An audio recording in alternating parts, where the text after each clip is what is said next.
Hello everybody, ಎಲ್ಲರಿಗೂ ನನ್ನ ನಮಸ್ಕಾರ. ನಾನು ನಿಮ್ಮ ಐಶ್ವರ್ಯ. ಈ ವಿಡಿಯೋದಲ್ಲಿ ಸೀಕ್ರೆಟ್ಸ್ ಬಗ್ಗೆ ಮಾತಾಡೋಣ.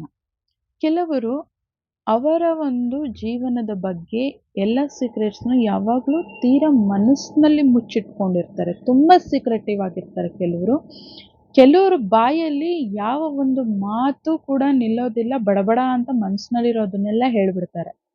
ಎರಡೂ ಕೂಡ ತಪ್ಪಾಗತ್ತೆ. ಬ್ಯಾಲೆನ್ಸ್ ಮಾಡಬೇಕು. ಅದು ಹೇಗೆ ಅನ್ನೋದನ್ನ ತಿಳ್ಕೊಳ್ಳೋಣ. ನಮ್ಮ ಜೀವನದಲ್ಲಿ ಎಲ್ಲ ವಿಷಯಗಳು ನಮಗೆ ಎಷ್ಟು ಆಗತ್ತೆ ಅಷ್ಟು ರಹಸ್ಯವಾಗಿ ಇಟ್ಕೊಳ್ಳೋದು. ಅಂದರೆ ನಮ್ಮ ಪರ್ಸ್ನಲ್ ಲೈಫ್ ಬಗ್ಗೆ, ಅಂದರೆ ನಾವು ಎಲ್ಲಿ ಹೋಗ್ತೀವಿ, ಏನು ಮಾಡ್ತೀವಿ, ನಮ್ಮ ಮೈಂಡ್ಸೆಟ್ ಏನು, ನಮ್ಮ ಚಾಯ್ಸಸ್ ಏನು, ನಮ್ಮ ಲೈಫ್ ಗೋಲ್ಸ್ ಏನು, ಪ್ಲ್ಯಾನ್ಸ್ ಏನು, ನಮ್ಮ ಮನೆ ಎಲ್ಲಿದೆ, ನಮ್ಮ ಸಂಪಾದನೆ ಎಷ್ಟು, ನಮ್ಮ ಸಂಬಂಧಿಕರು ಯಾರು, ಫ್ಯಾಮಿಲಿ ಮೆಂಬರ್ಸ್ ಯಾರ್ಯಾರು, ಇದೆಲ್ಲನೂ ಎಷ್ಟು ಸೀಕ್ರೆಟಾಗಿ ಇಡೋಕ್ಕಾಗತ್ತೆ ಅಷ್ಟು ಸೀಕ್ರೆಟಾಗಿ ಇಟ್ಕೊಳ್ಳೋದು ನಮ್ಮ ಗ್ರೋತ್ಗೆ ತುಂಬ ಒಳ್ಳೆಯದು. ಕೆಲವರು ಸೋಷಿಯಲ್ ಮೀಡಿಯಾದಲ್ಲಿ ಹೋಮ್ ಟೂರ್ ಅಂತಾನೋ, ಅವರ ಪರ್ಸ್ನಲ್ ಲೈಫ್ ಬಗ್ಗೆನೋ, ಅವ್ರದ್ದೇ ಏನೋ ಒಂದೊಂದು ಕಂಟೆಂಟ್ ಕ್ರಿಯೇಟರ್ ಅಂತ ಅವ್ರ ತೀರಾ ಪರ್ಸ್ನಲ್ ಲೈಫ್ಗಳ ಬಗ್ಗೆ ತುಂಬ ಜನ ಹೇಳ್ಕೊಳ್ತಾರೆ. ಅದು ನಿಜವಾಗ್ಲೂ ಇಟ್ಸ್ ವೆರಿ ಡೇಂಜರಸ್. ನಾನು ಒಂದು ತಮಿಳ್ ಫಿಲಮಲ್ಲಿ ಯಾವುದ್ರಲ್ಲೂ ನೋಡಿದ್ದೆ. ಅದು ಸೀನ್ಗಳು ಮಾತ್ರ ನೋಡಿದ್ದೆ, ಫುಲ್ ಫಿಲಮ್ ಏನು ನನಗೆ ಗೊತ್ತಿಲ್ಲ. ಅವರು ಆ ಒಂದು ಫ್ಯಾಮಿಲಿ ಅವರು ಎಷ್ಟರ ಮಟ್ಟಿಗೆ ಸೋಷಿಯಲ್ ಮೀಡಿಯಾದಲ್ಲಿ ಅವ್ರು ಎಲ್ಲಿ ಹೋಗ್ತಾರೆ, ಎಲ್ಲಿ ಬರ್ತಾರೆ, ಅದನ್ನೆಲ್ಲ ಎಷ್ಟರ ಮಟ್ಟಿಗೆ ಅಪ್ಡೇಟೆಡ್ ಆಗಿ ಇಟ್ಟಿರ್ತಾರೆ, ಅಪ್ಲೋಡ್ ಮಾಡ್ತಾ ಇರ್ತಾರೆ ಅಂತಂದರೆ, ಆ ಕಳ್ಳ ಕಟ್ಕಟಲ್ಲಿ ನಿಂತ್ಕೊಂಡು ಹೇಳೋ ಅಂಥದ್ದು ಜಡ್ಜ್ ಕೇಳಿದಾಗ ಹೆಂಗೆ ಕಳ್ತನ ಮಾಡಿದೆ, ಏನು ಎತ್ತ ಅಂದರೆ, ಅವ್ರ ಸೋಷಿಯಲ್ ಮೀಡಿಯಾ ಅಕೌಂಟಲ್ಲಿ ಪ್ರತಿಯೊಂದನ್ನು ಅವರು ನಾವಿಷ್ಟು ದಿನ ಹೊರಗಡೆ ಹೋಗ್ತಾ ಇದ್ದೀವಿ, ನಮ್ಮ ಮನೇಲಿ ಎಲ್ಲ ಇಲ್ಲಿಲ್ಲಿದೆ ಅಂತ ಹೇಳ್ಬಿಟ್ಟು ಪ್ರತಿಯೊಂದನ್ನು ಅವರು ಸೋಷಿಯಲ್ ಮೀಡಿಯಾದಲ್ಲಿ ಅಷ್ಟರ ಮಟ್ಟಿಗೆ ಅವರು ಅಪ್ಡೇಟೆಡ್ ಆಗಿರ್ತಾರೆ, ಅಪ್ಲೋಡ್ ಮಾಡ್ತಾರೆ. ಅದರಿಂದನೇ ನನಗೆ ಕಳ್ತನ ಮಾಡೋಕ್ಕಾಗಿದ್ದು, ಈಸಿ ಆಯಿತು ನನಗೆ. ಅವ್ರ ಮನೆಗೆ ಬರಲ್ಲ ಅಂತ ಗೊತ್ತಿದ್ದಕ್ಕೆ ನಾನು ಧೈರ್ಯವಾಗಿ ಅವ್ರ ಮನೇಲಿ ಕಳ್ತನ ಮಾಡಿದೆ ಅಂತ ಹೇಳ್ಬಿಟ್ಟು ಆ ಸೀನ್ ನೋಡ್ತಾ ಇದ್ದೆ.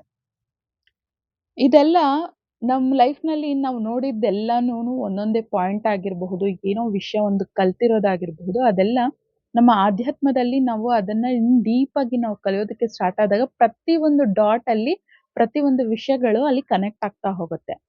ಹಾಗೆ ಜೀವನದಲ್ಲಿ ರಹಸ್ಯಗಳು ಅನ್ನುವಂಥದ್ದು ಬಂದಾಗ ನನಗೂ ಈ ಡಾಟ್ಸ್ ಎಲ್ಲ ಹಾಗಾಗಿ ಕನೆಕ್ಟ್ ಆಗ್ತಾ ಹೋಯಿತು. ಇವನ್ ನಮ್ಮ ಮ್ಯಾಮ್ ಒಂದು ಕ್ಲಾಸಲ್ಲಿ ಹೇಳಿದರು, ನಮ್ಮ ಪರ್ಸ್ನಲ್ ಲೈಫ್ನ ಎಷ್ಟಾಗತ್ತೆ ಅಷ್ಟು ಸೀಕ್ರೆಟಿವ್ ಆಗಿ ಇಟ್ಕೊಳ್ಳೋದು ತುಂಬ ಇಂಪಾರ್ಟೆಂಟ್ ಅಂತ. ಯಾಕೆ, ಯಾವಾಗ ಯಾರ ಲೈಫು ಹೇಗೆ ಬದಲಾಗತ್ತೆ ಅನ್ನೋದು ಗೊತ್ತಿಲ್ಲ. ಎಫರ್ಟಿಗೆ ತಕ್ಕ ಹಾಗೆ ಸ್ಟಾರ್ಡಮ್ ಸಿಗಬಹುದು, ಫೇಮಸ್ ಆಗಬಹುದು. ಆವಾಗ ನಮ್ಮ ಸಂಬಂಧಿಕರು ಯಾರಿರ್ತಾರೆ, ನಮ್ಮ ಸ್ವಂತ ಮನೆ ಎಲ್ಲಿದೆ, ಅದು ಪ್ರೈವಸಿ ಅನ್ನೋದು ಹೋಗ್ಬಿಡತ್ತೆ. ಯಾವಾಗ ಒಂದು ಪ್ರೈವೇಟ್ ಲೈಫು ನಮಗೆ ಎಷ್ಟಾಗತ್ತೆ ಅಷ್ಟು ಪ್ರೈವೇಟಾಗಿ ಇಟ್ಕೊಳ್ಳೋದು ತುಂಬ ಇಂಪಾರ್ಟೆಂಟು. ಕೆಲವೊಂದು ಸೆಲೆಬ್ರಿಟಿ ಲೈಫ್ಗಳನ್ನ ನಾನು ನೋಡಿರೋ ಅಂಥದ್ರಲ್ಲಿ ಅವ್ರ ಬಗ್ಗೆ ನೆಗೆಟಿವಿಟಿ, ಅವ್ರು ಚೆನ್ನಾಗಿ ಉದ್ಧಾರ ಆಗ್ತಾ ಇದ್ದಾರೆ, ನೇಮು ಫೇಮು ಸಕ್ಸಸ್ ಎಲ್ಲ ಸಿಗ್ತಾ ಇದೆ ಅಂತಂದಾಗ ಅವ್ರ ಕಾಲು ಎಳೆಯೋದಕ್ಕಂತ ತುಂಬ ಜನ ಕೂತಿರ್ತಾರಲ್ವ.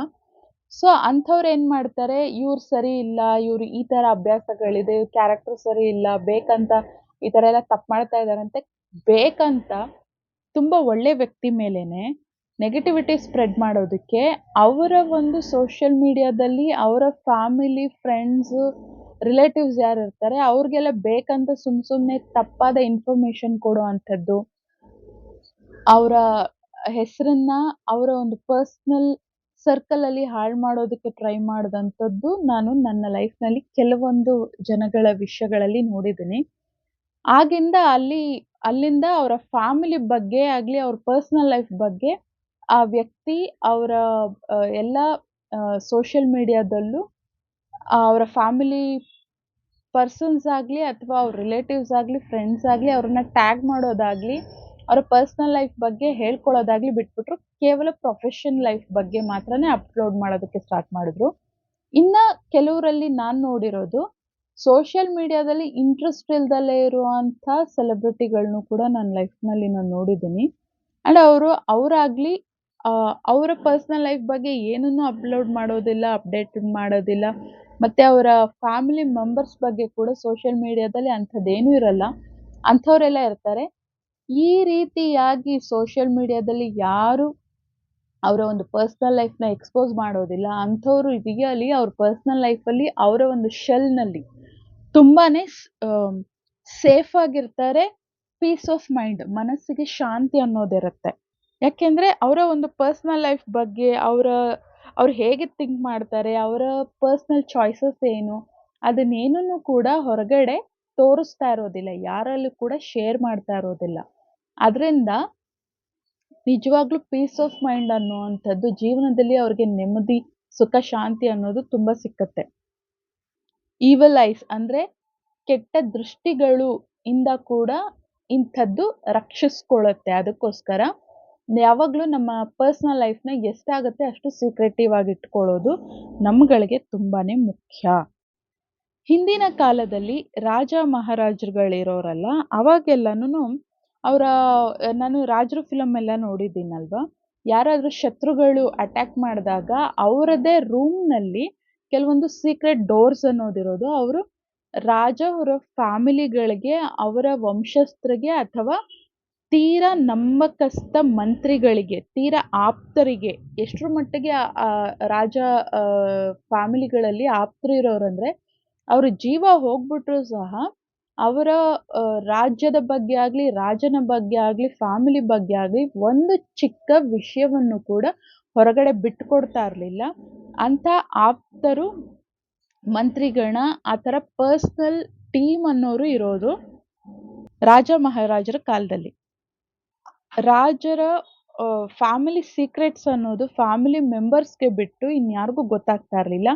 ಕೆಲವೊಂದು ಸೀಕ್ರೆಟ್ ಆಪ್ತರನ್ನ ಬಿಟ್ಟು ಇನ್ಯಾರಿಗೂನು ಬಿಟ್ಕೊಡ್ತಾ ಇರ್ಲಿಲ್ಲ. ಅಕಸ್ಮಾತ್ ಆ ರೀತಿಯಲ್ಲಿ ರಾಜ್ಯದ ಬಗ್ಗೆ ಏನಾದ್ರೂನು ಸೀಕ್ರೆಟ್ಸ್‌ನ ಹೊರಗ್ ಬಿಟ್ಕೊಟ್ರೆ ಅವರನ್ನ ರಾಜದ್ರೋಹಿ ಅಂತ ಹೇಳ್ಬಿಟ್ಟು ಅವರನ್ನ ದೇಶದಿಂದ ಹೊರಗಾಕೋದು, ಅವ್ರಿಗೆ ಕಠಿಣ ಶಿಕ್ಷೆ ಕೊಡೋದು ಎಲ್ಲ ಮಾಡೋರು.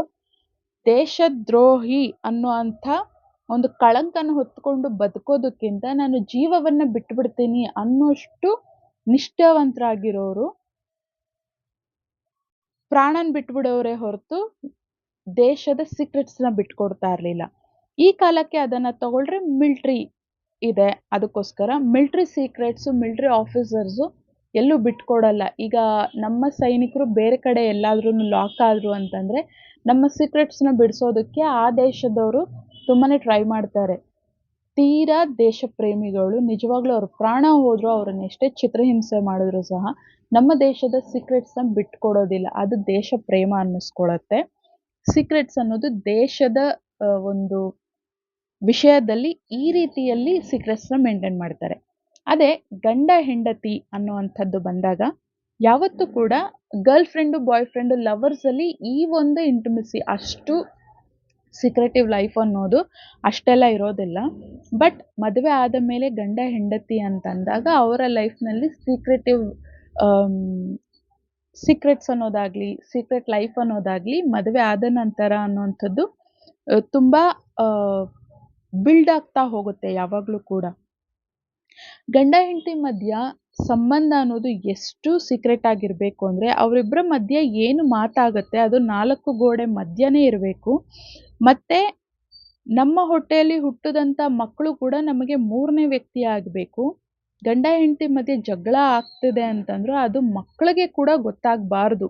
ಆ ರೀತಿಯಲ್ಲಿ ಯಾವಾಗ ಸೀಕ್ರೆಟ್ಸ್‌ನ ಮೇಂಟೈನ್ ಮಾಡ್ತಾರೆ ಗಂಡ ಹೆಂಡತಿ, ಅವರ ಒಂದು ಸಂಬಂಧ ಅಷ್ಟು ಸ್ಟ್ರಾಂಗ್ ಆಗೋದಕ್ಕೆ ಸ್ಟಾರ್ಟ್ ಆಗತ್ತೆ. ಅವರ ಮಧ್ಯೆ ಒಂದು ನಂಬಿಕೆ ಅನ್ನುವಂಥದ್ದು ಅಷ್ಟ್ರ ಮಟ್ಟಿಗೆ ಬಿಲ್ಡ್ ಆಗೋದಕ್ಕೆ ಸಾಧ್ಯ ಆಗತ್ತೆ. ಗಂಡ ಹೆಂಡತಿ ಮಧ್ಯೆ ರಹಸ್ಯ ಅನ್ನೋದು ಎಷ್ಟ್ರ ಮಟ್ಟಿಗೆ ಮುಂದುವರಿಸ್ಕೊಂಡು ಹೋಗ್ತಾರೆ, ಕಾಪಾಡ್ಕೊಂಡು ಹೋಗ್ತಾರೆ. ನಂಬಿಕೆ ಅನ್ನೋದು ಬಿಲ್ಡ್ ಆಗ್ತಾ ಹೋಗುತ್ತೆ. ನಂಬಿಕೆ ಅನ್ನುವಂಥದ್ದು ಪ್ರೀತಿ ಇನ್ನೂ ಗಟ್ಟಿಯಾಗೋದಕ್ಕೆ, ಸ್ಟ್ರಾಂಗ್ ಆಗೋದಕ್ಕೆ ನಂಬಿಕೆ ಅನ್ನೋದು ತುಂಬಾನೇ ಮುಖ್ಯ ಆಗತ್ತೆ. ಆ ನಂಬಿಕೆ ಬಿಲ್ಡ್ ಆಗಬೇಕು ಅಂದ್ರೆ ಗಂಡ ಹೆಂಡತಿ ಮಧ್ಯೆ ಏನಿರುತ್ತೆ ಅದನ್ನ ಎಷ್ಟು ಸೀಕ್ರೆಟ್ ಆಗಿ ಇಟ್ಕೊಳಕ್ಕಾಗತ್ತೆ ಅಷ್ಟು ಸೀಕ್ರೆಟ್ ಆಗಿ ಇಟ್ಕೊಳ್ಳೋದು ತುಂಬಾ ಮುಖ್ಯ ಆಗತ್ತೆ. ಇದೆಲ್ಲ ಬೆಳೀತಾ ಬೆಳೀತಾ ಗಂಡ ಹೆಂಡತಿ ಇಬ್ಬರಿಂದ ಒಬ್ಬರಾಗುವಂಥ ಬ್ಯೂಟಿಫುಲ್ ಪ್ರೊಸೀಜರ್ ನಡೆಯೋದಕ್ಕೆ ಸ್ಟಾರ್ಟ್ ಆಗತ್ತೆ. ಗಂಡ ಹೆಂಡತಿ ಮಧ್ಯ ಈವನ್ ನೀವು ಎಷ್ಟೇ ಜಗಳ ಆಡ್ತಾ ಇರಿ ಅಥವಾ ಲೈಫಲ್ಲಿ ಎಷ್ಟೇ ಚೆನ್ನಾಗಿರಿ, ಅದನ್ನ ನಿಜವಾಗ್ಲೂ ಹೊರಗಡೆ ತೋರಿಸ್ಕೊಳ್ಬೇಡ್ರಿ. ನಿಮ್ ಜಗಳ ಇದ್ರೂ ನೀವೇ ಕುತ್ಕೊಂಡು ಸಾಲ್ವ್ ಮಾಡ್ಕೊಳ್ಳಿ. ನೀವು ಚೆನ್ನಾಗಿದ್ರು ಕೂಡ ಅದನ್ನ ಹೊರಗಡೆ ತೋರಿಸ್ಕೊಳ್ಳೋ ಅವಶ್ಯಕತೆ ಇಲ್ಲ. ಹೇಳದ್ನಲ್ಲ, ಈವಲ್ ಐಸ್ ಕೆಟ್ಟ ದೃಷ್ಟಿಗಳು ಯಾರದ್ ಬೇಕಿದ್ರೂ ಬೀಳ್ಬಹುದು. ಅದು ಹೊರಗಡೆಯಿಂದಾನೇ ಬೀಳ್ಬೇಕು ಅಂತೇನಿಲ್ಲ. ಒಂದೇ ಫ್ಯಾಮಿಲಿಲಿ ಬೇರೆ ಬೇರೆ ಕಪಲ್ಸ್ ಇರ್ತಾರೆ. ಒಮ್ ಒ ಕೆಲವು ಜೋಡಿಗಳು ತುಂಬಾ ಚೆನ್ನಾಗಿರ್ತಾರೆ. ಒಬ್ಬ ಕಪಲ್ ತುಂಬಾ ಚೆನ್ನಾಗಿರ್ತಾರೆ. ಇನ್ನೊಬ್ರು ಕಪಲ್ ಚೆನ್ನಾಗಿಲ್ಲ ಅಂತಂದಾಗ ಅವರ ದೃಷ್ಟಿಗಳು ಬೀಳುವಂತ ಚಾನ್ಸಸ್ ಇರುತ್ತೆ. ನಮ್ಮ ತೀರಾ ಹತ್ತಿರದ ಸಂಬಂಧಿಗಳೇ ನಮ್ಮ ರಕ್ತ ಸಂಬಂಧಿಗಳ ಕಣ್ಣು ಕೂಡ ಬೀಳುವಂತ ಚಾನ್ಸಸ್ ಇರುತ್ತೆ. ಆದ್ರಿಂದ ನೀವು ಗಂಡ ಹೆಂಡತಿ ತುಂಬಾ ಚೆನ್ನಾಗಿದ್ರೆ ಅದನ್ನು ಕೂಡ ನಿಮ್ಮೂರ್ಗೆ ಇಟ್ಕೊಳ್ಳಿ ಹೊರತು, ಅದು 4 ಗೋಡೆ ಮಧ್ಯನೇ ಇರ್ಲಿ ಹೊರತು, ಅದನ್ನ ಮನೆಯವ್ರಿಗೂ ಕೂಡ ನೀವು ತುಂಬಾ ಚೆನ್ನಾಗಿದ್ದೀರಾ ಅನ್ನೋಂಥದ್ದು ತೋರಿಸ್ಬೇಡಿ. ಈಗ ಅಣ್ಣ, ತಮ್ಮ, ಅಕ್ಕ, ತಂಗಿ ಕಪಲ್ಸ್ ಎಲ್ಲ ಇರ್ತಾರಲ್ವಾ? ಒಬ್ರು ಯಾವಾಗ್ಲೂ ಜಗಳ ಆಡ್ಕೊಂಡಿರ್ತಾರೆ. ಇನ್ನೊಬ್ರು ಕಪಲ್ ಚೆನ್ನಾಗಿರ್ತಾರೆ ಅಂತ ಅನ್ಕೊಳ್ಳಿ. ಅವ್ರು ಚೆನ್ನಾಗಿದ್ದಾರೆ, ನಾವ್ ಚೆನ್ನಾಗಿಲ್ಲ ಅನ್ನೋಂಥ ಅವರ ಕೆಟ್ಟ ದೃಷ್ಟಿಗಳು ಬೀಳೋ ಚಾನ್ಸಸ್ ಇರುತ್ತೆ. ಆ ರೀತಿಯಾಗಿ ನಿಮ್ಮನೇಲಿ ಏನಾದ್ರೂ ಇದೆ ಅಂತಂದ್ರೆ, ನಿಮ್ಮ ಒಂದು ಸಂಬಂಧದಲ್ಲಿ ನೀವು ಚೆನ್ನಾಗಿದ್ದೀರಾ ಅಂದ್ರೆ ಅವ್ರ ಮುಂದೆ ತೋರಿಸ್ಕೊಳಕ್ ಹೋಗ್ಬೇಡಿ. ಅವ್ರ ಹೊಟ್ಟೆ ಕಿಚ್ಚು ಅವ್ರ ಕಣ್ಣ ದೃಷ್ಟಿ ನಿಮಗ್ ಬಿದ್ದು ನಿಮ್ಮ ಸಂಬಂಧ ಕೂಡ ಹಾಳಾಗೋ ಚಾನ್ಸಸ್ ಇರುತ್ತೆ. ಅದ್ರಿಂದ ನಿಮ್ಮ ಒಂದು ಹ್ಯಾಪಿ ಮೂಮೆಂಟ್ ಆಗಿರ್ಲಿ, ನಿಮ್ಮ ಒಂದು ಆ ಸುಖ ಸಂಸಾರ ಆಗಿರ್ಲಿ, ಅದನ್ನು ಕೂಡ ಯಾವತ್ತೂ ಆದಷ್ಟು ರಹಸ್ಯವಾಗಿ ಇಟ್ಕೊಳ್ಳಿ. ಅಂಡ್ ಈ ಒಂದು ಇಂಥ ಗಂಡ ಹೆಂಡತಿ ಯಾರು ತುಂಬಾ ಪ್ರೀತಿಯಿಂದ ಇರ್ತಾರೆ, ಅವರ ಬಗ್ಗೆ ಅವರ ಮಧ್ಯೆನೇ ಇರುತ್ತೆ ಪ್ರತಿಯೊಂದು ವಿಷಯಗಳು. ಅಂಥ ಕಪಲ್ಸ್ ಗಂಡ ಹೆಂಡತಿ ಯಾವಾಗ ಧ್ಯಾನ, ಆಧ್ಯಾತ್ಮ ಅಂತ ಬೆಳೆಯೋದಕ್ಕೆ ಸ್ಟಾರ್ಟ್ ಮಾಡ್ತಾರೆ, ಅವರ ಲೈಫ್ ನಿಜವಾಗ್ಲೂ ಎಷ್ಟ್ರ ಮಟ್ಟಿಗೆ ಬದಲಾಗತ್ತೆ ಅಂತಂದ್ರೆ, ಅವರು ಲೈಫ್ ಲಾಂಗ್ ವಯಸ್ಸಾದ ನಂತರ ಕೂಡ ಆಸ್ ಎ ಗುಡ್ ಫ್ರೆಂಡ್ಸ್ ಜೊತೆಲಿರ್ತಾರೆ. ಒಬ್ರಿಗೊಬ್ರು ಸಪೋರ್ಟಿವ್ ಆಗಿರ್ತಾರೆ, ಒಬ್ರಿಗೊಬ್ರು ಬ್ಯಾಕ್ ಬೋನ್ ಆಗಿರ್ತಾರೆ. ಪ್ರತಿಯೊಂದು ವಿಷಯದಲ್ಲೂ ಒಬ್ರಿಗೊಬ್ರು ಜೊತೆಯಲ್ಲಿ ನಿಂತ್ಕೊಳ್ತಾರೆ. ಅವರ ಸಂಸಾರ ನಿಜವಾಗ್ಲೂ ಸಾಕ್ಷಾತ್ ಪಾರ್ವತಿ ಪರಮೇಶ್ವರರ ಸಂಸಾರದ ಥರ ಇರತ್ತೆ. ತೀರಾ ಓಲ್ಡ್ ಕಪಲ್ಸು ತುಂಬಾ ಚೆನ್ನಾಗಿ ಬಾಳ್ಕೊಂಡ್ ಬಂದಿದ್ದಾರೆ. ಅವ್ರ ಮಧ್ಯೆ ಏನಿದ್ರು ಅವರು ಸಾಲ್ವ್ ಮಾಡ್ಕೊಂಡ್ ಬಂದಿದ್ದಾರೆ ಅನ್ನುವಂಥ ಕಪಲ್ಸ್‌ನ ಯಾರನ್ನಾದ್ರೂ ವಯಸ್ಸಾದವ್ರನ್ನ ನೋಡಿದ್ರೆ, ಅಂಥವ್ರೇನಾದ್ರೂ ಫಂಕ್ಷನ್‌ಗಳಿಗೆ ಬಂದ್ರೆ ಅಂಥವ್ರ ಕಾಲಿಗ್ ಬಿದ್ದು ಆಶೀರ್ವಾದ ತಗೊಳ್ತಾರೆ. ಸೊ ಅವರನ್ನ ಸಾಕ್ಷಾತ್ ಪಾರ್ವತಿ ಪರಮೇಶ್ವರರು ತರ ಇದ್ದಾರೆ ಅವ್ರ ಗಂಡ ಹೆಂಡತಿ ಅಂತಾನೆ ಅವ್ರಿಗೆ ಹೇಳ್ಬೇಕಾದ್ರೂ ಆ ರೀತಿಯಲ್ಲೇ ಹೇಳೋಂಥದ್ದನ್ನೇ ನಾನ್ ನೋಡಿರೋಂಥದ್ದು. ಆಮೇಲೆ ಅಂಥವ್ರ ಆಶೀರ್ವಾದ ತಗೊಳ್ಳೋದ್ರಿಂದ ನ್ಯೂ ಮ್ಯಾರಿಡ್ ಕಪಲ್ಸ್ ಯಾರಿರ್ತಾರೆ, ಅಂಥವ್ರ ಆಶೀರ್ವಾದ ತಗೊಳ್ಳೋದ್ರಿಂದ ಅವರ ತರಲ್ಲೇ ನಾವು ಇರ್ತೀವಿ ಅನ್ನೋಂಥ ನಂಬಿಕೆಗಳು ಕೂಡ ಇದೆ. ಇದು ನಿಜ ಕೂಡ. ಯಾರು ಆ ರೀತಿಯಲ್ಲಿ ಬದುಕ್ತಾರೆ, ಎಂಥದ್ದೇ ಪರಿಸ್ಥಿತಿಯಲ್ಲೂ ಎಂಥದ್ದೇ ಆ ಅನುಮಾನ ಬರ್ಲಿ, ಅವಮಾನ ಆಗ್ಲಿ, ಸುಖ, ದುಃಖ ಪ್ರತಿ ಒಂದ್ರಲ್ಲೂನು ಶೇರ್ ಮಾಡ್ಕೊಂಡು ಯಾರು ಪ್ರತಿ ಒಂದನ್ನು ಹ್ಯಾಂಡಲ್ ಮಾಡ್ಕೊಂಡು ಎಲ್ಲ ಪ್ರಾಬ್ಲಮ್‌ಗಳ್ನು ಸಾಲ್ವ್ ಮಾಡ್ಕೊಳ್ತಾ ಮುಂದಕ್ಕೆ ಹೋಗಿರ್ತಾರೆ. ಅಂಥ ಕಪಲ್ಸ್ ಇರ್ತಾರಲ್ಲ, ಅಂಥವ್ರ ಆಶೀರ್ವಾದ ನಿಜವಾಗ್ಲೂ ನ್ಯೂ ಕಪಲ್ಸ್‌ಗೆ ಅವ್ರ ಲೈಫ್ ಲಾಂಗ್ ಚೆನ್ನಾಗಿರೋದಕ್ಕೆ ಅಂಥವ್ರ ಆಶೀರ್ವಾದ ತುಂಬಾ ಚೆನ್ನಾಗಿ ವರ್ಕ್ ಆಗುತ್ತೆ ಕೂಡ. ಅದಕ್ಕೆ ಗಂಡ ಹೆಂಡತಿ ಮಧ್ಯ ಏನೇ ಇದ್ರೂ ಕೂಡ ಮಕ್ಕಳನ್ನು ಕೂಡ 3ನೇ ವ್ಯಕ್ತಿ ಮಾಡ್ಬೇಕು. ಹ್ಯಾಪಿ ಮೂಮೆಂಟ್ಸ್ ಅನ್ನೋದು ಯಾವಾಗ್ಲೂ ಮಕ್ಳಿಗ್ ತೋರಿಸ್ಬೇಕು. ಇನ್ನೊಂದು, ಯಾಕೆಂದ್ರೆ ಗಂಡ ಹೆಂಡತಿ ಹೇಗಿರ್ಬೇಕು ಅನ್ನೋಂಥದ್ದು ಮಕ್ಕಳು ತಂದೆ ತಾಯಿಯಿಂದಾನೇ ಕಲಿತಾರೆ. ಈಗ ತುಂಬಾ ಜಗಳ ಆಡ್ತಾ ಇರುವಂಥ ತಂದೆ ತಾಯಿ ಜೀವನವನ್ನು ನೋಡಿದ್ರೆ ಮಕ್ಕಳು ಕೂಡ ಅಂಥ ಒಂದು ಪಾರ್ಟ್ನರ್‌ನೇ ಅಟ್ರಾಕ್ಟ್ ಮಾಡ್ತಾರೆ. ಆದ್ರೆ ತುಂಬಾ ಚೆನ್ನಾಗಿರುವಂಥ ಗಂಡ ಹೆಂಡತಿ ಅಪ್ಪ ಅಮ್ಮನ್ ನೋಡಿದ್ರೆ, ಗಂಡ ಹೆಂಡತಿ ಅಂದ್ರೆ ಹೀಗೆ ಹ್ಯಾಪಿನೆಸ್ಸು, ಸುಖ ಶಾಂತಿ ನೆಮ್ಮದಿಯಿಂದ ಬದುಕುವಂಥದ್ದು ಅನ್ನುವಂಥದ್ದು ಮಕ್ಕಳ ಒಂದು ಸಬ್ಕಾನ್ಷಿಯಸ್ ಮೈಂಡಲ್ಲಿ ಅದು ಬಿಲ್ಟ್ ಆಗತ್ತೆ, ಸೀಡ್ ಆಗತ್ತೆ. ಅವರು ಬೆಳೆದು ದೊಡ್ಡವರಾದ್ಮೇಲೆ ಅವರು ಕೂಡ ಅಂಥದ್ದೇ ಪಾರ್ಟ್ನರ್‌ಗಳನ್ನ ಚೂಸ್ ಮಾಡ್ತಾರೆ. ಆ ನಮ್ಮ ಓರಾದಲ್ಲಿ ಅಂಥದ್ದೇ ಒಂದು ಎನರ್ಜಿ ಬಿಲ್ಡ್ ಆಗೋದ್ರಿಂದ ನಾವು ಅಂಥದ್ದೇ ಪಾರ್ಟ್ನರ್‌ಗಳನ್ನ ಚೂಸ್ ಮಾಡ್ತೀವಿ. ಅದು ಅಟ್ರಾಕ್ಟ್ ಮಾಡ್ತೀವಿ. ಆದ್ರಿಂದ ಗಂಡ ಹೆಂಡತಿ ಸಂಬಂಧ ಅನ್ನುವಂಥದ್ದು ಗಂಡ ಹೆಂಡತಿಗೆ ಮಾತ್ರನೇ ಅಲ್ಲ, ನಮ್ಮ ನೆಕ್ಸ್ಟ್ ಜನರೇಷನ್ ನಮ್ಮ ಮಕ್ಕಳ ಜೀವನಕ್ಕೆ, ಅವರ ಒಂದು ಮದುವೆಗೆ, ಅವರ ಒಂದು ಸಂತೋಷದ ಜೀವನಕ್ಕೆ ಕೂಡ ತುಂಬಾ ಮುಖ್ಯ. ಗಂಡ ಹೆಂಡತಿ ಮಧ್ಯೆ ಸೀಕ್ರೆಟ್ಸ್ ಅನ್ನುವಂಥದ್ದು ನಮ್ಮ ಜೊತೆಯಲ್ಲಿ ನಮ್ಮ ಮಕ್ಕಳಿಗೂ ಕೂಡ ಅಷ್ಟೇ ಸಪೋರ್ಟ್ ಮಾಡತ್ತೆ. ನೆಕ್ಸ್ಟ್, ಆಧ್ಯಾತ್ಮದಲ್ಲಿ ನಾವು ಬೆಳೆಯೋದಕ್ಕೆ ಸ್ಟಾರ್ಟ್ ಆದ್ಮೇಲೆ ನಮಗೆ ನಮ್ಮದೇ ಬಗ್ಗೆ ಎಷ್ಟೋ ರಹಸ್ಯಗಳು ನಮಗೆ ತಿಳಿಯೋದಕ್ಕೆ ಸ್ಟಾರ್ಟ್ ಆಗತ್ತೆ. ಅದನ್ನು ಕೂಡ ಜಸ್ಟ್ ಬಾಯಿಗೆ ಜಿಪ್ ಹಾಕೊಂಡಿರೋದನ್ನ ಕಲ್ತ್ಕೊಳ್ಬೇಕು. ಬಾಯಿಗೆ ಎಷ್ಟು ಕಡಿಮೆ ಕೆಲಸ ಕೊಡಕ್ಕಾಗತ್ತೆ ಅಷ್ಟು ಕಡಿಮೆ ಕೆಲಸ ಕೊಡ್ತಾ ಕಿವಿಗೆ ಜ್ಞಾನವನ್ನ ಕಲಿಯೋದಕ್ಕೆ ಆ ಡೋರ್ಸ್ ಮಾತ್ರ ಯಾವಾಗ್ಲೂ ಓಪನ್ ಮಾಡ್ಬೇಕು. ಕಿವಿ ತೆಗ್ದಿಟ್ಟಿರ್ಬೇಕು, ಬಾಯಿಗೆ ಜಿಪ್ ಹಾಕೊಂಡು ಬಾಯಿ ಮುಚ್ಕೊಂಡಿರ್ಬೇಕು. ಅವಶ್ಯಕತೆ ಅಗತ್ಯ ಇದೆ ಅಂದಾಗ ಮಾತ್ರನೇ ಮಾತಾಡ್ಬೇಕು. ನಮ್ಮ ಗೈಡೆನ್ಸ್‌ನ ಅವಶ್ಯಕತೆ ಯಾರಿಗಿದೆ ಅದನ್ನ ತಗೊಳ್ಳೋಂಥ ಅರ್ಹತೆ ಯಾರಿಗಿದೆ ಅಂಥವ್ರಿಗೆ ಮಾತ್ರನೇ ನಮ್ಮ ಜ್ಞಾನವನ್ನು ಸಹ ಶೇರ್ ಮಾಡ್ಬೇಕಾಗತ್ತೆ. ಆಧ್ಯಾತ್ಮದಲ್ಲಿ ಬೆಳೀತಾ ಬೆಳೀತಾ ನಮ್ಮ ಚಕ್ರಸ್‌ಗಳೆಲ್ಲ ಆಕ್ಟಿವೇಟ್ ಆಗ್ತಾ ಯಾವಾಗ ನಮ್ಮ ಎನರ್ಜಿ ಥ್ರೋಟ್ ಚಕ್ರಗೆ ಬಂದು ಥ್ರೋಟ್ ಚಕ್ರ ಬ್ಯಾಲೆನ್ಸ್ ಆಗತ್ತೆ, ರಹಸ್ಯಗಳನ್ನ ಕಾಪಾಡ್ಕೊಳ್ಳುವಂಥದ್ದು ನಮ್ಮ ಒಂದು ಅಭ್ಯಾಸ ಕೂಡ ಆಗ್ಬಿಡತ್ತೆ. ಸ್ಪಿರಿಚುವಲ್ ಪ್ರಾಕ್ಟೀಸಸ್ ಮಾಡೋದಕ್ಕಿಂತ ಮುಂಚೆ ಬಡ ಬಡ ಮಾತಾಡ್ತಾ ಇರೋರು ತುಂಬಾ ಸೈಲೆಂಟ್ ಆಗೋದಕ್ಕೆ ಸ್ಟಾರ್ಟ್ ಮಾಡ್ತಾರೆ. ಮಾತು ತುಂಬಾ ಕಡಿಮೆ ಮಾತಾಡೋದಕ್ಕೆ ಸ್ಟಾರ್ಟ್ ಆಗ್ತಾರೆ. ಯಾಕೆಂದ್ರೆ ನಾನು ಬಾಯಿ ತೆಗೆದ್ರೆ ಇರೋಂಥ ರಹಸ್ಯಗಳು ಹೊರಗೆ ಬರತ್ತೆ. ಎದುರಿಗಿರೋ ವ್ಯಕ್ತಿಯನ್ನ ಅನಲೈಸ್ ಮಾಡೋದಕ್ಕೆ ಸ್ಟಾರ್ಟ್ ಆಗ್ತಾರೆ. ಎದುರಿಗಿರೋ ವ್ಯಕ್ತಿ ಅವ್ರು ಏನ್ ತಪ್ಪು ಮಾಡ್ತಾ ಇದ್ದಾರೆ, ಇದನ್ನ ಹೇಗ್ ತಿದ್ಕೊಂಡ್ರೆ ಇವ್ರು ಸರಿ ಹೋಗ್ತಾರೆ ಲೈಫು ಅನ್ನೋಂಥದ್ದೆಲ್ಲ ಅವ್ರಿಗೆ ಗೊತ್ತಾಗೋದಕ್ಕೆ ಸ್ಟಾರ್ಟ್ ಆಗತ್ತೆ. ಅವರ ನಿಜಗಳನ್ನ ಹೇಳಿದ್ರೆ ಅವರು ತಡ್ಕೊಳಲ್ಲ.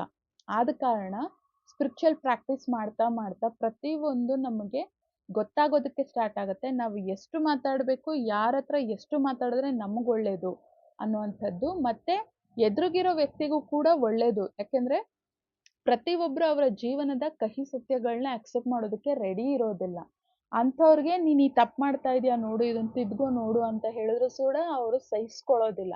ಅದು ನಮಗೆ ಬೌನ್ಸ್ ಬ್ಯಾಕ್ ಆಗುವಂಥದ್ದು, ರಿವರ್ಸ್ ಆಗುವಂಥ ಚಾನ್ಸಸ್ ಇರುತ್ತೆ. ನಾನು ಏನ್ ಹೇಳಿದ್ರು ಎಲ್ಲಾನು ತಪ್ಪಂತ ಹೇಳ್ತೀಯ ನೀನು ಹಾಗೆ ಹೀಗೆ ಅಂತ ನಮಗೆ ತಿರುಗಿಸಿ ಮಾತಾಡಿ ಜಗಳ ಮಾಡೋದಕ್ಕೂ ಕೂಡ ಸ್ಟಾರ್ಟ್ ಮಾಡ್ಬಿಡ್ತಾರೆ. ಅದಕ್ಕೋಸ್ಕರ ಯಾರು ಸ್ಪಿರಿಚುವಲಿ ಬೆಳೀತಾ ಹೋಗ್ತಾರೆ ಅವರ ಲೈಫ್ನಲ್ಲಿ ರಹಸ್ಯಗಳನ್ನ ಬಾಯಿ ಮುಚ್ಕೊಂಡು ಉಳಿಸ್ಕೊಳ್ಳೋದು ಅನ್ನೋದು ಅವರಿಗೆ ಅಭ್ಯಾಸ ಆಟೋಮೆಟಿಕಲಿ ಆಗ್ಬಿಡುತ್ತೆ. ಯಾವಾಗ ನಮ್ಮ ಥ್ರೋಟ್ ಚಕ್ರ ಬ್ಯಾಲೆನ್ಸ್ ಆಗತ್ತೆ, ಎಷ್ಟು ಬೇಕೋ ಅಷ್ಟೇ ಹಿತಮಿತವಾಗಿ ಮಾತಾಡೋದನ್ನ ಕಲಿಯೋದು ನಾರ್ಮಲ್ ಆಗಿ ನಮಗೆ ಅಭ್ಯಾಸ ಆಗ್ಬಿಡತ್ತೆ. ನಾನು ಕೂಡ ಫಸ್ಟು ತುಂಬಾ ಅತಿಯಾಗಿ ಮಾತಾಡ್ತಾ ಇದ್ದೆ. ಎಷ್ಟು ಮಾತಾಡ್ತಾ ಇದ್ದೆ ಅಂದ್ರೆ ಏನೂನು ಸೀಕ್ರೆಟ್ ಅನ್ನೋದು ನನ್ನ ಲೈಫಲ್ಲಿ ಇಟ್ಕೊಳ್ತಾ ಇದ್ದೆ. ನನ್ನ life is a open book ಅನ್ನೋ ಥರ ಪ್ರತಿಯೊಂದನ್ನು ಪ್ರತಿಯೊಬ್ಬರ ಹತ್ರ ಹೇಳ್ಕೊಂಡ್ಬಿಡ್ತಾ ಇದ್ದೆ. ಬರ್ತಾ ಬರ್ತಾ ಬರ್ತಾ ಅದರಿಂದ ಕಲ್ತಂತ ಪಾಠಗಳಿಂದ ಇವಾಗ ನಾನು ಯಾರತ್ರ ಕೂಡ ಹೆಚ್ಚಾಗಿ ಮಾತಾಡೋದಿಲ್ಲ. ಯಾರತ್ರ ಎಷ್ಟು ಮಾತಾಡ್ಬೇಕೋ ಅಷ್ಟೇ ಮಾತಾಡ್ತೀನಿ. ಎಷ್ಟು ಕಡಿಮೆ ಮಾತಾಡೋದಕ್ಕಾಗುತ್ತೋ ಅಷ್ಟೇ ಮಾತಾಡ್ತೀನಿ. ನನಗ್ ಮುಂಚೆ ಮಾತಾಡೋದು ಎಷ್ಟು ಇಷ್ಟ ಇತ್ತು ಅಂತಂದ್ರೆ ಇವಾಗ ಮಾತಾಡಿದ್ರೆ ನನಗೆ ಅದು ಸೆಟ್ ಆಗ್ತಾ ಇಲ್ಲ. ಮಾತಾಡ್ತಾ ಮಾತಾಡ್ತಾ ಅವ್ರ ಎನರ್ಜಿಗಳು ಎಷ್ಟ್ರ ಮಟ್ಟಿಗೆ ಅವ್ರು ಮಾಡ್ತಾ ಇರೋ ತಪ್ಪು ನನ್ಗೆ ಎಷ್ಟ್ರ ಮಟ್ಟಿಗೆ ಕ್ಲಿಯರ್ ಆಗಿ ಕಾಣಿಸುತ್ತೆ ಅಂತಂದ್ರೆ ನೀವು ಈ ತಪ್ಪು ಮಾಡ್ತಾ ಇದ್ದೀರಾ ಅಂತಂದ್ರೆ ಅವ್ರು ಸಹಿಸ್ಕೊಳ್ಳೋದಕ್ಕಾಗೋದಿಲ್ಲ. ಅದಕ್ಕೋಸ್ಕರ ಆದಷ್ಟು ನಾನು ನನ್ನ ಬಾಯಿಗೆ ಜಿಪ್ ಹಾಕೊಂಡು ಬಾಯಿ ಮುಚ್ಕೊಂಡೇ ಇರ್ತೀನಿ ಹೊರತು ತೀರಾ ಕಡಿಮೆ ಮಾತಾಡ್ತೀನಿ. ಟ್ಯಾರೋ ಕಾರ್ಡ್ ರೀಡಿಂಗ್ ಆಗಲಿ, ನನ್ನ ಜೊತೆ ನನ್ನ ಹತ್ರ ಸೆಷನ್ ಬುಕ್ ಮಾಡ್ಕೊಳ್ಳೋದಕ್ಕಾಗಲಿ, ತುಂಬ ಜನ ನನಗೆ ಕಾಲ್ ಮಾಡೋದಾಗಲಿ, ನನ್ನ ಹತ್ರ ಮಾತಾಡೋದು, ಅವರ ಪರ್ಸ್ನಲ್ ವಿಷಯಗಳನ್ನ ನನ್ನ ಹತ್ರ ಶೇರ್ ಮಾಡುವಂಥದ್ದು, ತೀರಾ ಪರ್ಸ್ನಲ್ ವಿಷಯಗಳನ್ನ ನನ್ನ ನಂಬಿ ಅವ್ರು ಹೇಳ್ತಾರೆ. ಆಗ ಇದು ಪ್ರೊಫೆಷನಲ್ ಎಥಿಕ್ಸ್ ಆಗಿರತ್ತೆ. ಯಾಕೆಂದ್ರೆ ಕಾರ್ಡ್ ರೀಡಿಂಗ್ ಮಾಡಬೇಕಾದ್ರೆ ನಾವು ಸಾಕ್ಷಿ ಭಾವವಾಗಿ ಆತ್ಮರೂಪಿಯಾಗಿ ಕೂತಿರ್ತೀವಿ. ಆಗ ಅವರು ನಮ್ಮನ್ನ ನಂಬಿ ಅವರ ಎಷ್ಟೋ ಪರ್ಸ್ನಲ್ ವಿಷಯಗಳನ್ನ ನಮ್ಮ ಹತ್ರ ಶೇರ್ ಮಾಡಿರ್ತಾರೆ. ಆ್ಯಂಡ್ ಆ ಸತ್ಯಗಳನ್ನ ಕೂಡ ಇನ್ನೊಬ್ರ ಹತ್ರ ಹೇಳ್ದಲೆ ಆ ಸೀಕ್ರೆಟ್ಸ್ ಮೇಂಟೈನ್ ಮಾಡೋದು ಕೂಡ ತುಂಬಾ ಮುಖ್ಯ. ವಿದ್ಯೆಗಳನ್ನ ಕಲಿಯುವಂಥದ್ದಾಗಿರ್ಲಿ, ಯಾರಾದ್ರೂ ನಮ್ಮನ್ನ ನಂಬಿ ಏನಾದ್ರೂ ಅವ್ರ ಬಗ್ಗೆ ಹೇಳಿದ್ರು ಅಂತಂದಾಗ ಅದನ್ನು ಕೂಡ ಆ ರಹಸ್ಯಗಳನ್ನ ಕೂಡ ಸೀಕ್ರೆಟ್ ಆಗಿ ಇಟ್ಕೊಳ್ಳೋದಾಗಿರ್ಲಿ, ಅವ್ರ ಬಗ್ಗೆ ಇನ್ನೊಬ್ರ ಹತ್ರ ಡಿಸ್ಕಷನ್ ಮಾಡ್ದಲೇ ಇರುವಂಥದ್ದಾಗಿರ್ಲಿ, ಇದೆಲ್ಲ ತುಂಬಾ ಮುಖ್ಯ ಆಗತ್ತೆ. ಇದೆಲ್ಲ ಆಧ್ಯಾತ್ಮದಲ್ಲಿ ತುಂಬಾ ಡೀಪ್ ಹೋಗ್ತಾ ಹೋಗ್ತಾ ತಾವಾಗೆ ನಮ್ಮೊಳಗೆ ಬರೋಂಥ ಗುಣಗಳಾಗ್ಬಿಡತ್ತೆ ಅದೆಲ್ಲನೂ ಕೂಡ. ನನ್ನ ಹತ್ರ ಸೆಷನ್ ತಗೊಳ್ಳೋದಾಗ್ಲಿ, ಕಾರ್ಡ್ ರೀಡಿಂಗ್ ಮಾಡೋದಾಗಿರ್ಲಿ ಅದೆಲ್ಲ ನೋಡಿದಾಗ ಓವರ್ ಆಲ್ ಯಾವುದಾದ್ರೂ ಪ್ರಾಬ್ಲಮ್ ಇದ್ರೆ ಅದ್ರ ಬಗ್ಗೆ ವಿಡಿಯೋಗಳು ಮಾಡಿ ಅದ್ರ ಬಗ್ಗೆ ನಾನು ಹೇಳ್ತೀನೇ ಹೊರತು ಅಕಸ್ಮಾತ್ ಯಾರ್ದಾದ್ರೂ ಬಗ್ಗೆ ನಾನು ಹೇಳಬೇಕು ಅಂತಂದಾಗ ಅವರ ಪರ್ಮಿಷನ್ ತಗೊಳ್ತೀನಿ. ನಾನು ಈ ವಿಷಯದ ಬಗ್ಗೆ ನಾನು ವಿಡಿಯೋದಲ್ಲಿ ಹೇಳಬಹುದಾ? ಹೇಳೋದ್ರಿಂದ ನಿಮ್ಮ ರೀತಿ ಪ್ರಾಬ್ಲಮ್ ಇರುವಂಥ ಎಷ್ಟೋ ಜನಕ್ಕೆ ಅದು ಹೆಲ್ಪ್ ಆಗುತ್ತೆ ಅಂತಂದಾಗ ಕೆಲವರು ಪರ್ಮಿಷನ್ ಕೊಡ್ತಾರೆ ಹೇಳಿ ಅಂತ ಅಂದ್ಬಿಟ್ಟು, ಆದರೂ ಸಹ ನಾನು ಅವರ ಹೆಸರುಗಳನ್ನ ಮೆನ್ಷನ್ ಮಾಡೋದಿಲ್ಲ. ಅವ್ರು ಯಾರು ಏನು ಅನ್ನೋಂಥ ಡೀಟೇಲ್ಸ್‌ನ ಕೂಡ ನಾನು ಹೇಳೋದಿಲ್ಲ. ನನ್ನ ಫ್ರೆಂಡ್ ಅಂತಾನೋ, ನನ್ನ ಆಹ್, ಇಂಥವ್ರು ಒಂದು ಸೆಷನ್ ತಗೊಂಡಿದ್ರು, ಅವರಿಂದ ತಿಳ್ಕೊಂಡೆ, ಅವರ ಒಂದು ಪರ್ಮಿಷನ್ ತಗೊಂಡೇ ಅವ್ರ ಬಗ್ಗೆ ಹೇಳ್ತಾ ಇದ್ದೀನಿ ಅನ್ನೋಂಥದ್ದನ್ನು ಕೂಡ ನಾನು ಮೆನ್ಷನ್ ಮಾಡ್ತೀನಿ. ಕೆಲವೊಂದು ಕಾಮನ್ ಪ್ರಾಬ್ಲಮ್ಸ್ ಇದ್ರೆ ಅದ್ರ ಬಗ್ಗೆ ವಿಡಿಯೋ ಮಾಡಿ ಅವೇರ್‌ನೆಸ್ ಕ್ರಿಯೇಟ್ ಮಾಡ್ತೀನಿ ಹೊರತು, ಯಾವತ್ತೂ ಒಬ್ರ ಬಗ್ಗೆ ಇನ್ನೊಬ್ರ ಹತ್ರ ಹೇಳಲ್ಲ. ಯಾಕೆಂದ್ರೆ ಅದು ನಂಬಿಕೆ. ನಂಬಿ ಅವರ ಒಂದು ಲೈಫ್‌ನಲ್ಲಿ ಆದಂಥ ಎಷ್ಟೋ ತುಂಬಾ ಯಾರ ಹತ್ರನೂ ಹೇಳ್ಕೊಳ್ದಲೇ ಇರೋಂಥ ಪರ್ಸನಲ್ ಸೀಕ್ರೆಟ್ಸ್‌ನ ನಮ್ಮ ಹತ್ರ ನಂಬಿ ಹೇಳಿರೋದ್ರಿಂದ, ಅದನ್ನ ನಾವು ಎಷ್ಟಾಗತ್ತೆ ಅಷ್ಟು ಅಲ್ಲ, ರಹಸ್ಯವಾಗಿ ಇಟ್ಕೊಳ್ಬೇಕಾಗಿರೋದು. ಇದು ಪ್ರೊಫೆಷನಲ್ ಎಥಿಕ್ಸ್ ಅಂತ ಹೇಳ್ತಾರೆ. ನೆಕ್ಸ್ಟು ಬಂದು ಪ್ರೊಫೆಷನ್ ಅನ್ನುವಂಥದ್ದನ್ನ ತಗೊಂಡ್ರೆ, ಯಾವುದೇ ಕೆಲಸವನ್ನ ಮಾಡಬೇಕಾದ್ರೆ, ಮತ್ತೆ ಈಗ ನಾನು ಕಾರ್ಡ್ ರೀಡಿಂಗ್ ಬಗ್ಗೆ ಹೇಳ್ದೆ, ಅವಾಗ್ಲೂ ಕೂಡ ದೀಕ್ಷೆ ಕೊಡ್ಬೇಕಾದ್ರೆ ಒಬ್ರು ನಮ್ಮ ಹತ್ರ ನಂಬಿ ಅವರ ರಹಸ್ಯಗಳನ್ನ ಹೇಳ್ದಾಗ, ಅದನ್ನ ನಾವು ಇನ್ನೊಬ್ರ ಹತ್ರ ಹೇಳ್ಬಾರ್ದು, ಅವರ ಪರ್ಸನಲ್ ವಿಷಯಗಳನ್ನ ಇನ್ನೊಬ್ರ ಹತ್ರ ಡಿಸ್ಕಸ್ ಮಾಡಬಾರ್ದು ಅನ್ನೋಂಥ ಎಥಿಕ್ಸ್ ಆಣೆ ಭಾಷೆಗಳನ್ನ ಮಾಡಿಸ್ಕೊಳ್ತಾರೆ, ಪ್ರಮಾಣ ಮಾಡಿಸ್ಕೊಳ್ತಾರೆ.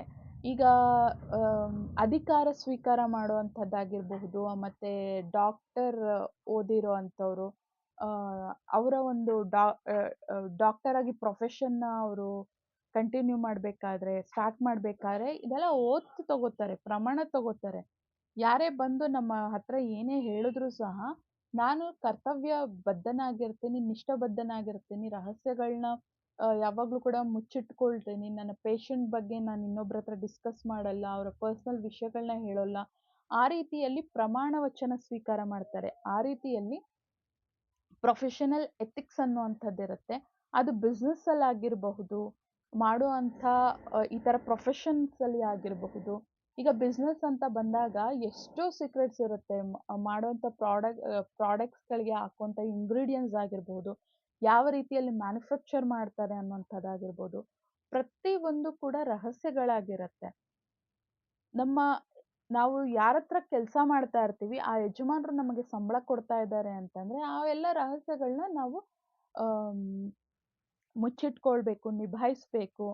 ಅದೆಲ್ಲ ಇರೋದ್ರಿಂದಾನೇ ನಮಗೆ ಇಲ್ಲಿ ಕೆಲಸ ಸಿಗ್ತಾ ಇರೋದು, ಅದರಿಂದ ಸ್ಯಾಲ್ರಿ ಸಿಗ್ತಾ ಇರೋದು, ಆ ಸ್ಯಾಲ್ರಿಯಿಂದಾನೇ ನಮ್ಮ ಜೀವನ, ನಮ್ಮ ಮನೆ ನಡೀತಾ ಇರೋದು ಅನ್ನೋಂಥ ಪ್ರೊಫೆಷನಲ್ ಎಥಿಕ್ಸ್ ಅನ್ನೋದನ್ನ ಯಾವತ್ತೂ ಕೂಡ ಫಾಲೋ ಮಾಡಬೇಕಾಗತ್ತೆ. ಪ್ರೊಫೆಷನಲ್ಲಿ ಕೂಡ ರಹಸ್ಯಗಳನ್ನ ಯಾವಾಗಲೂ ಫಾಲೋ ಮಾಡಬೇಕು.